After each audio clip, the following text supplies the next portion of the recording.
முதல் வாசகம். 1 அரசர்கள் ஆகமத்திலிருந்து வாசகம். அதிகாரம் 19, திருவசனங்கள் 19 முதல் 21 வரை. எலியா அங்கிருந்து சென்று சாப்பாட்டின் மகன் எலிசாவை கண்டார். அப்பொழுது அவர் ஏர்பூட்டி உழுது கொண்டிருந்தார். அவருக்கு முன்னே 11 ஏர்கள் இருந்தனர். 12ஆம் ஏரை தாமே ஓட்டிக் கொண்டிருந்தார். எலியா அவரிடம் சென்று தம் மேல் ஆடையை அவர் மீது தூக்கி போட்டார்.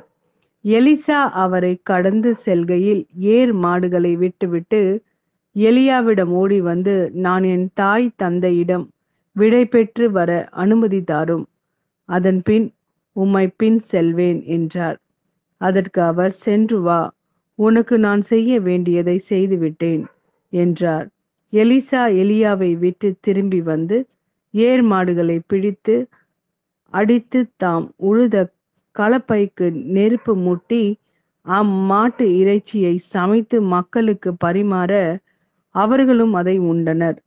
பின்பு அவர் புறப்பட்டு போய் எலியாவை பின்பற்றி அவருக்கு பணிவிடை செய்யலானார். இது ஆண்டவரின் அருள்வாக்கு. இறைவா உமக்கு நன்றி. மத்தேயு எழுதிய நற்செய்தியிலிருந்து வாசகம். அதிகாரம் 5, திருவசனங்கள் 33 முதல் 37 வரை. மேலும் பொய்யானை இடாதீர், ஆணையிட்டு நேர்ந்து கொண்டதை ஆண்டவருக்கு செலுத்துவீர் என்று முற்காலத்தவருக்கு கூறப்பட்டிருப்பதை கேள்விப்பட்டிருக்கிறீர்கள். ஆனால் நான் உங்களுக்கு சொல்கிறேன், ஆணையிடவே வேண்டாம். விண்ணுலகில் மேலும் ஆணையிட வேண்டாம், ஏனென்றால் அது கடவுளின் அரியணை.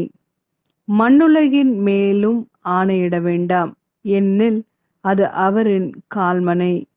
எருசலேம் மேலும் வேண்டாம், ஏனெனில் அது பேரரசரின் நகரம். உங்கள் தலைமுடியின் மேல் ஆணையிட வேண்டாம், ஏனெனில் உங்கள் தலைமுடி ஒன்றையேனும் வெள்ளையாக்கவோ கருப்பாக்கவோ உங்களால் இயலாது. ஆகவே நீங்கள் பேசும்போது ஆம் என்றால் ஆம், இல்லை என்றால் இல்லை எனவும் சொல்லுங்கள். இதைவிட மிகுதியாக சொல்வது எதுவும் தீயோனிடமிருந்து வருகிறது.